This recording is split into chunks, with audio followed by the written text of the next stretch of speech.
and I don't know if it's good morning or good afternoon for you, Patrick. It's good afternoon. We're well into the afternoon here in Boston. Thank you. So I'm really excited to have you on the call today. As you know, we've talked, I've been doing, assisting people with career transitions, whether it's retirement or layoffs for, 30 years, 30 plus years. And had actually written a course on career transitions that dealt with the emotional side as well as the financial side, and was part of what we call the Career Transition Ministry, which brought together a couple of churches and a synagogue back in the 90s when, unemployment was really high. But I know you've got a lot of update information, some of the new laws, so looking forward to going through that with you. I'll pretty much let you do your presentation and interrupt a few times with some questions or comments. I just want to say also that, having Columbia Threadneedle as a partner has been really great for us, and especially the Learning Center. The depth and breadth of information that we can get from you is really helpful in our business and helping clients. So appreciate that, and especially for taking the time today to be with us. Absolutely, Shannon and Paul, thank you for putting this on, and thanks to everybody for joining us today. Yeah, just a real brief bit about myself before we dive into the slides. The Learning Center that Paul mentioned, we're a partner to Paul and his team, and what expertise we bring to his practice is myself and my team of 13 consultants and speaker bureau network of 6 other consultants. What we're standing by to help Paul and Shannon with is better understanding how the retirement savings and compensation programs at your places of employment work. So really what it comes down to is compensation has gotten a lot more complicated, and myself and my team are standing by to dig into these plan documents to understand the nuances of how all of your plans work. And in doing so, what we've seen is that a lot of folks, pay attention to their plans, they set up their contribution strategies, they go about their careers, but then don't take as much time in terms of planning for looking backwards and reorganizing how they're utilizing these benefits and programs that are provided to them. And really what it comes down to is Paul and his team is standing by to help with incorporating it all into a comprehensive financial plan. And when there's bumps in the roads, let's call the next slides here contingency plan. So thank you for having me on, Paul. Well, I think that's a great point is, we try to get people to be proactive, and we call it creating the future in advance, is thinking, the possibilities and working towards things. What really prompted this presentation was the massive numbers of furloughs and layoffs, but we're going to incorporate in here is, whether it's any type of transition and planning for transitions, sometimes they're forced upon us, but it's a lot better if we can be proactive. But it's really looking at all those situations. So I think it's more of a survey of where are you at and what are you doing? And here's some of the thoughts go into it. Obviously, we're not going to condense my 30 years and your vast number of resources into a half an hour talk here today. So let's get to it and talk about some of the details. That's great.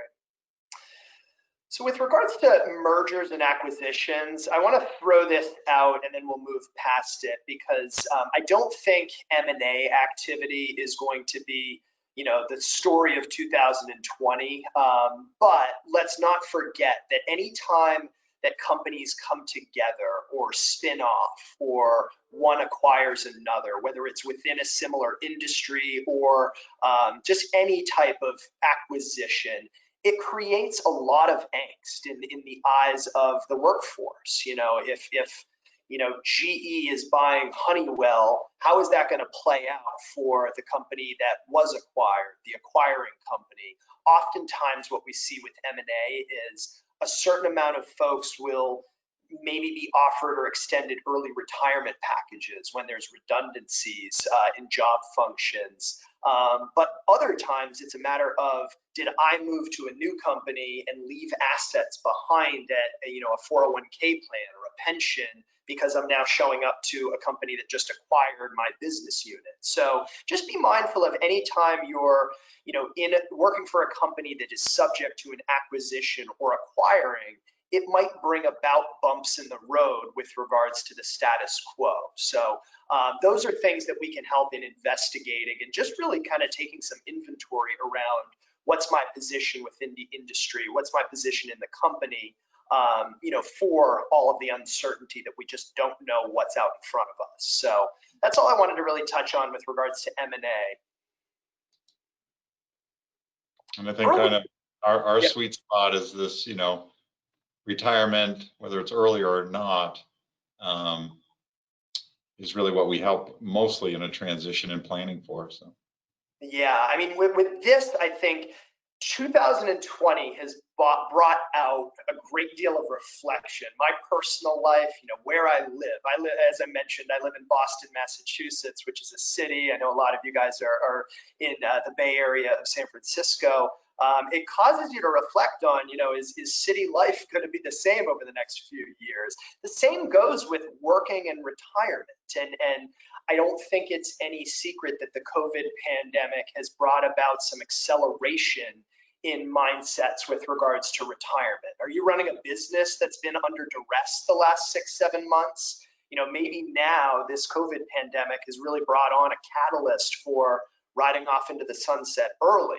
But Paul, I'm sure you would agree, a lot of folks, financial advisors included, when it comes time to the day where, all right, I've gotten ready to sell my practice or retire and ride off into the sunset, it's really a really hard decision to make. And it's hard to envision life on the other side of the fence if you haven't spent a good deal of time reflecting upon those questions. So are you really ready to retire? What would your family and friends, your closest advocates and allies or accountability people say, with your thought of retiring? And then, as I said before, go ahead. Yeah, we have the added stressor right now. It's really been over the last week is the fires, and just talked to a store owner this weekend, and fires for multiple years have impacted their business, and now with the COVID. And they're like, we just need to close the business down and retire.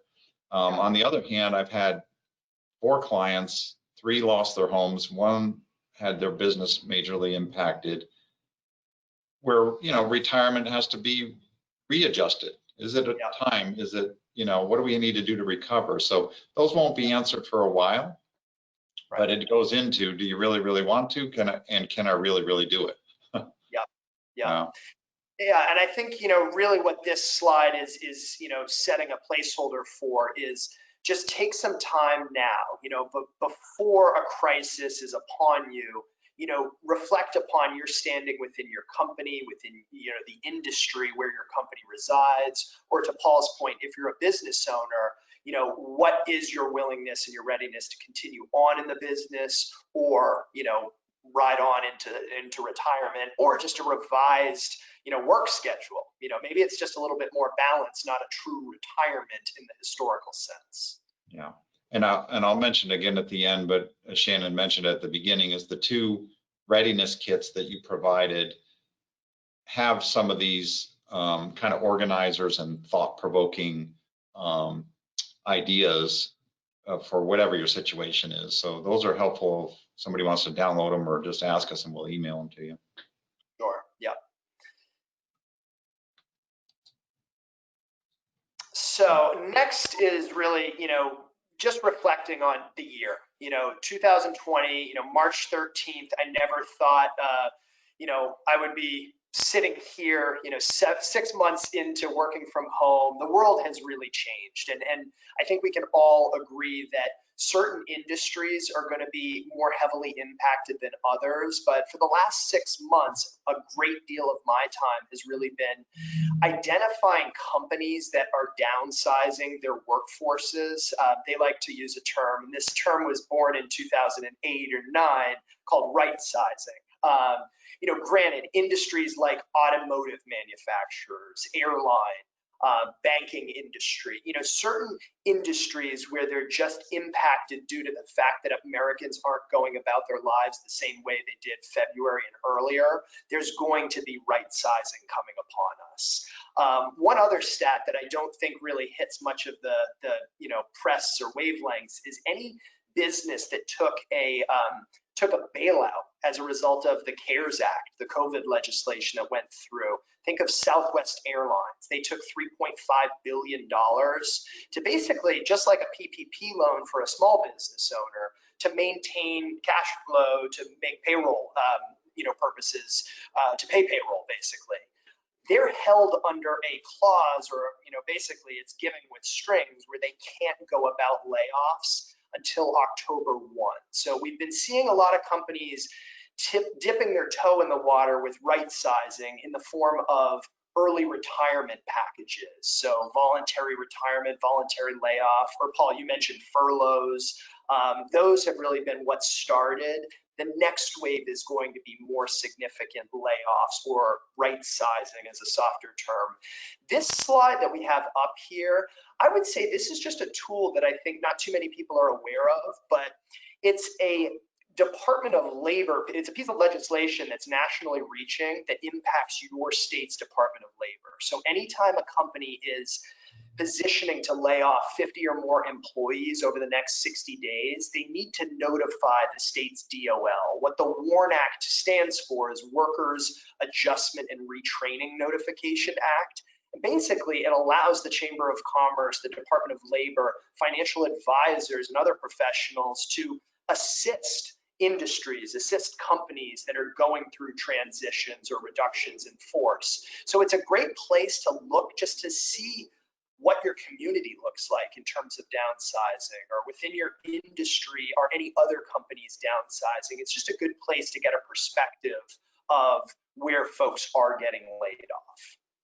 Well, and you're really our resource partner that is in Columbia, Shane, reached out to us with a list. This is what shocked me, was the massive number of companies locally, small, medium, large, and the numbers of people impacted. It was shocking. And so I knew we had to get some word out and see what we can do as basically a community service. So this is really helpful. Yeah. I think the biggest ones that we've been tracking, and just putting it more locally, I think Wells Fargo, which is domiciled heavily in San Francisco, St. Louis, Charlotte, they've already announced 20,000 individuals. They employ 260,000. So putting it in context, it makes sense. But Tia Kref, a big school teacher plan employer, they're 75% of the company, they offered an early retirement package. Oh. American Airlines just yesterday announced 20,000 are going to be reduced. I could go on, and it does impact industries where you might not think.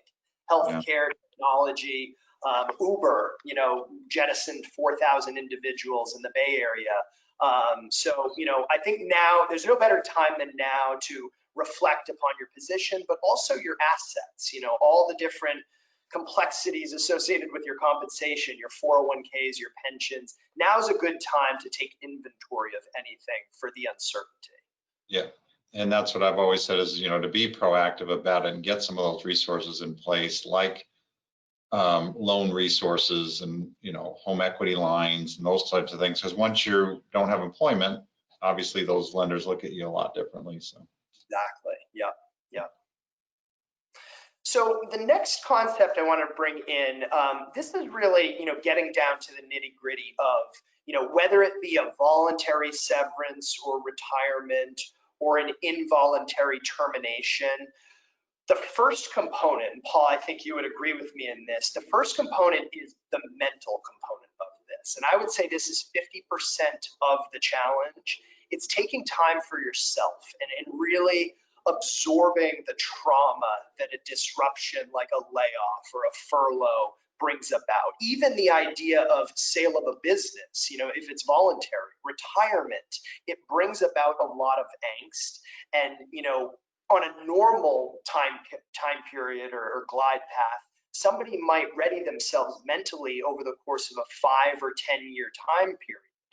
Right now, what we're seeing, given all of the headwinds with COVID and other, economic constraints, people are accelerating these retirement absorption periods to 6 months, 3 months, 1 month. So it's certainly a heavy dose of mental time to absorb and adjust and create a new normal. But the other component is obviously the mathematical. And what it comes down to is replacing the income gap that lack of a paycheck brings about, or it's riding off into the sunset because the financial plan that we've created in the past or revised currently has basically told us that we're okay. We can absorb this early retirement or early separation. And really, I think what it comes down to, aside from those two components, it's a matter of minimizing the tax impact of the moves that we'll make in a disruption, and maintaining flexibility, preserving cash flow, preserving the asset bases that you've spent so much time and energy building up. You don't want to wreck the plan in an 8-month, a 12-month disruption. So that's kind of thinking about it. It's one part mental, one part mathematical. I think the following slides will kind of dig into the mathematical, which will just kind of illuminate some of the things to think about. Like Paul said, we're not going to solve everything on this 30-40 minute discussion, but hopefully we'll raise your eyebrow to a few things that you might have not realized you have, but now want to consider in the context of a financial plan. So how you see this complicated graphic, it's 3 tiers or tranches. We've got the stuff that's going to happen to you without much control. You've got a non-retirement component where you can actually move a lot of things around and you might see something you didn't realize you had. And then the third tier is the retirement assets, your 401ks, your IRAs, your retirement savings. Let's call that third tranche the Alamo. You want to touch that last. But if there's a need, here's kind of the order of operations with regards to taking inventory of what you have and planning it out to ultimately fill that income gap. And just to point out, I mean, again, there's some proactive things, and it's not the situation you want to be in, but there can be a low income year, and you have Roth IRA listed there under retirement. We can take advantage and convert assets at a low tax basis into tax-free future income. There's things like that, but replacing benefits can be a difficult thing depending on the time frame. If you early retirement, yeah, so a number of different things. But I like how you've laid it out here as sort of what happens to you, what we have a lot of control over, and then some things that are more rules based. Right. So let's dive into the first tier here. And like I said, we're not going to dive into everything, but I want to just kind of illuminate just from the perspective of what we've experienced and the 75 layoff or right sizing cases we've seen this year. The first thing that you might want to take inventory of and consider is, well, if there's a layoff, are you going to be receiving a type of severance package? And severance can come in a myriad of different forms, but I'll just illustrate 2 that kind of, categorize it into, what we commonly see. So Boeing Airlines, an industry, a company that's been going through some headwinds even prior to COVID, now nobody's traveling. They offered early retirement packages that came with severance, and how this severance was offered was a week of pay for every year of service up to a maximum period of 30 years. So that was all going to come in the form of a lump sum that was just going to drop into these individuals' lap, assuming they accepted the voluntary severance. On the other hand, Honda Motor Company, they offered voluntary retirement, and their severance was all contained in the pension program. So an employee of Honda, in order to accept it, they would be privy to an addition of 4 years of age, 4 years of salary, or 4 years of tenure or time at the company, as well as 4 more years of your highest credited salary. All of those ingredients were basically being multiplied and recalculated to determine what your new pension balance is. And you could have that over your lifetime or over your as a lump sum. So I think, just unpackaging the severance is a great way to, it's going to be the first assets you'd probably want to spend because it just drops in your lap. It's taxable, but it's money that you'd want to spend first to fill that gap. The next thing, go ahead, Paul. Yeah, and speaking of kind of thinking proactively, personally, this was my situation. I was an engineer back in the 80s and early 90s and received a severance package from Digital Equipment and had been doing part-time work in this area. But that's what helped me launch my business, was having that runway to really get it going. So, I tell everybody to use that severance as a positive. Digital Equipment was acquired by HP, right? Yeah, and I had started at HP, so could have gone full cycle if I waited long enough. Yep, and now HP just went about pension de-risking. So they're offering all these former Digital Equipment folks a lump sum of their pension benefits. So, you might think you rid yourself. Exactly. These things come back full circle. So severance, unemployment insurance is another thing just to touch on, because oftentimes companies have been known to give some bad information in the form of, hey, we're offering you severance here. Why don't you spend that first before applying for unemployment assistance? Now, it's not really the decision of your former employer. It's the decision of the Department of Labor and your unemployment assistance, program governed by your state to determine if you qualify for it. Technically speaking, if your severance comes over a time period in installments, they might not approve you for unemployment assistance until after those installments have lapsed. But like I said, if it comes as a lump sum, you absolutely qualify. And what I would encourage you to do is apply for it. The worst thing that could happen is they're going to say, no, you don't qualify. And separately speaking, self-employed individuals, anybody on the line that is a freelancer, a 1099 employee, a real estate professional, there is a separate but available pandemic unemployment assistance program. So there are dollars available. The worst thing about applying for unemployment assistance is that it's taxable, and most states you can write in withholding so that anything that you receive is already tax prepaid. It's just free money that's being provided given the pandemic. So apply for it if you qualify for it or think you would qualify for it.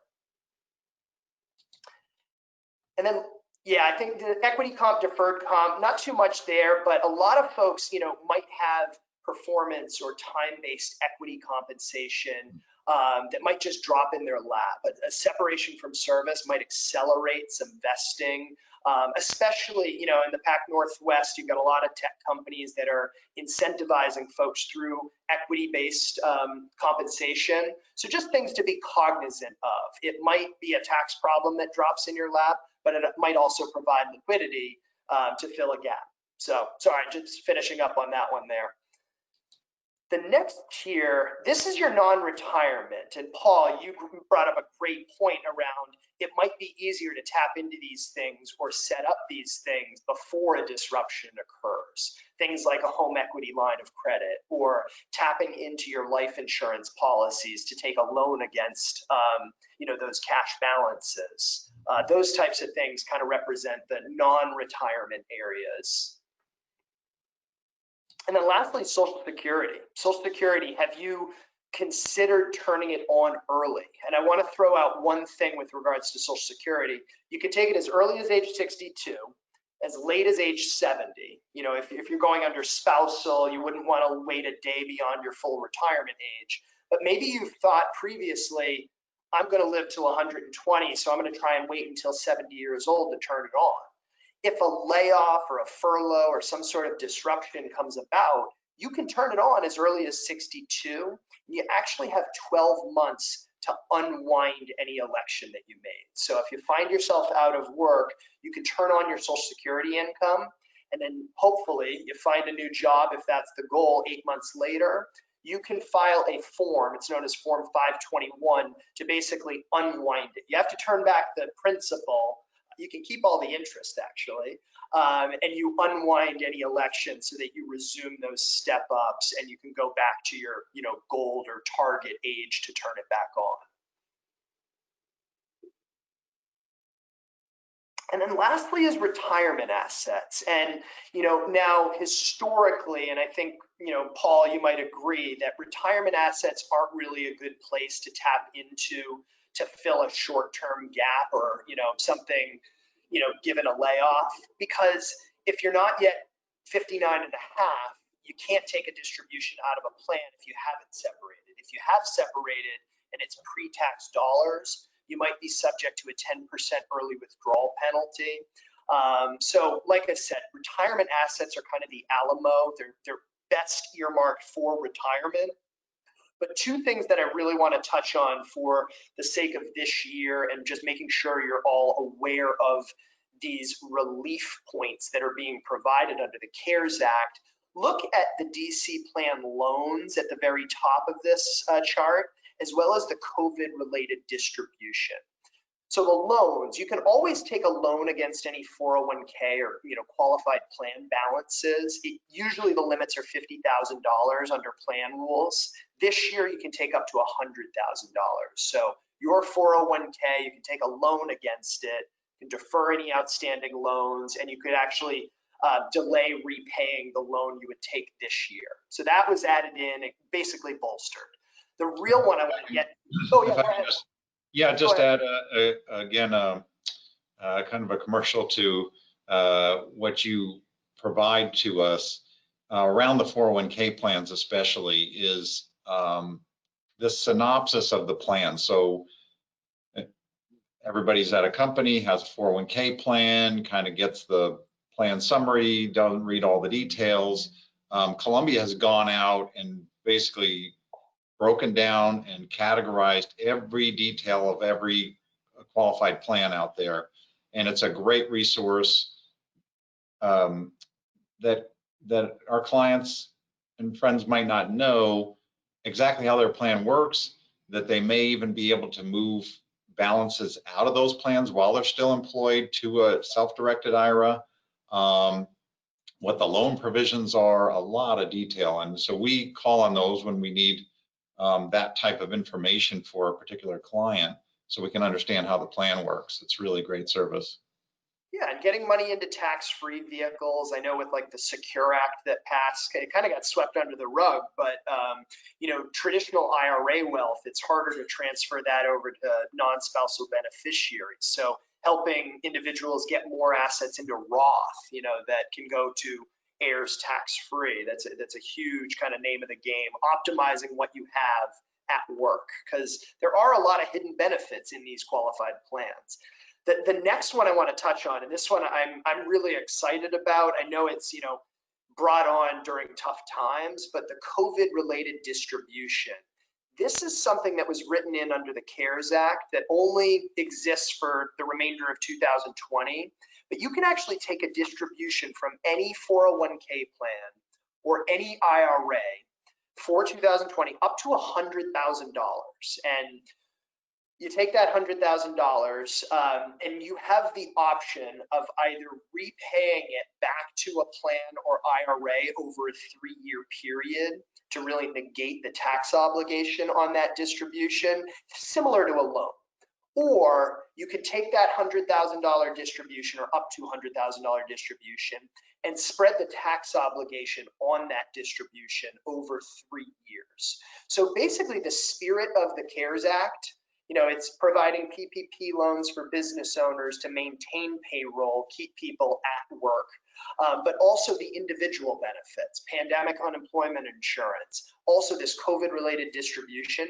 It's providing you, the employee, access to your own retirement savings dollars that usually are tied up behind triggering requirements of a plan or penalties and taxes on an IRA. So I just want to make everybody, well aware that loan provisions have been bolstered, and this COVID-related distribution is quite, it's quite great in that, say you're a couple sitting at home, you're worried about, providing, childcare coverage because you're working virtually, but maybe your kids are going back to school, or vice versa. You need to go back to school and your kids are, you need to go back to work and your kids are schooling from home. You can take a distribution from your 401k plan to get nanny care or daycare, childcare services. This COVID-related distribution provides that relief. So work with your advisor to determine if these things are suitable to employ instead of dipping into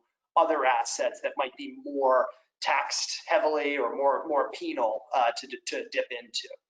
And the qualifications for that, I mean, if you have gotten the virus, family members gotten the virus, but also just if you're impacted in some way, especially employment-wise, you qualify, and it's just a self-qualification. So exactly right.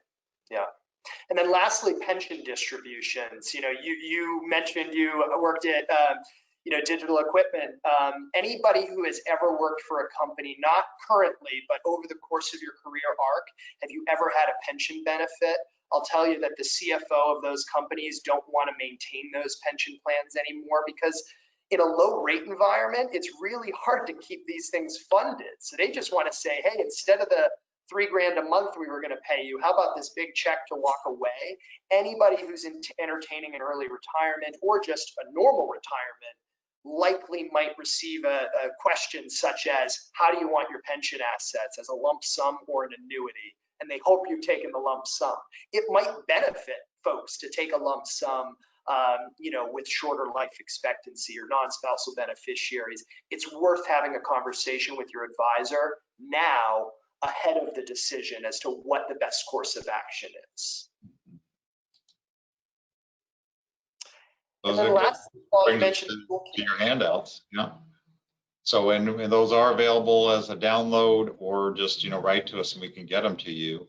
Again, there's a lot of good commentary, questions, checklists, whether it's for leaving a company or facing a layoff.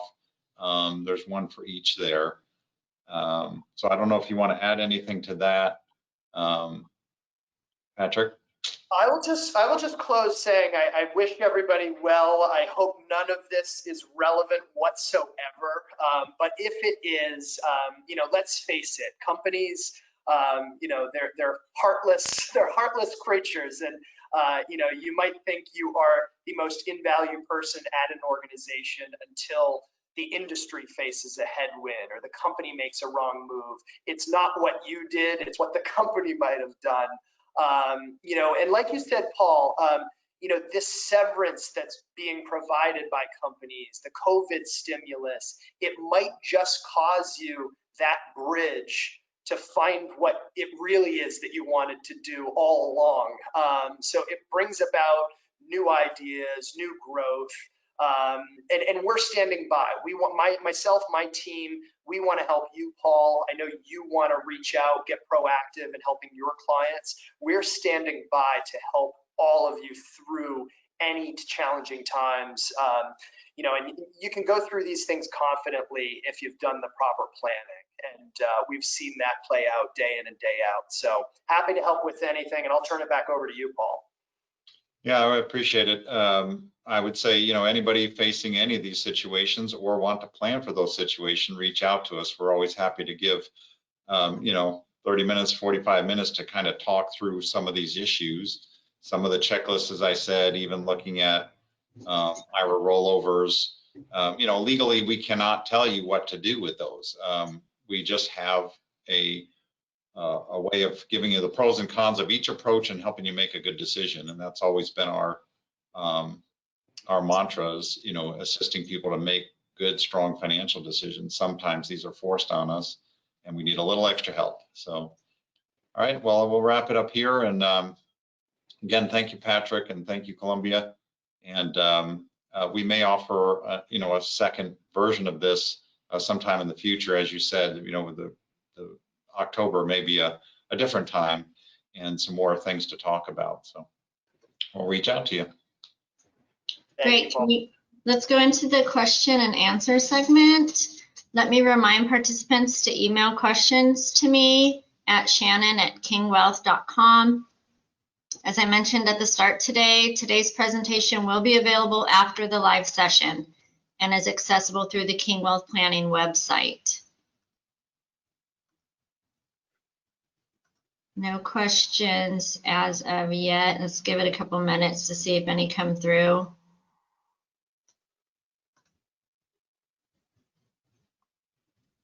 And if we get individual questions, we can always answer those directly.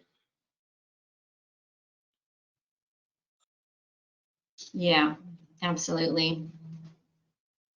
Yeah, I don't show anything coming through. So if you do have a question, go ahead and email it to me, and Paul or Patrick will get back to you later. Thank you all. Thank you. Be well. Thank you. Yes, be well. Take care, everyone.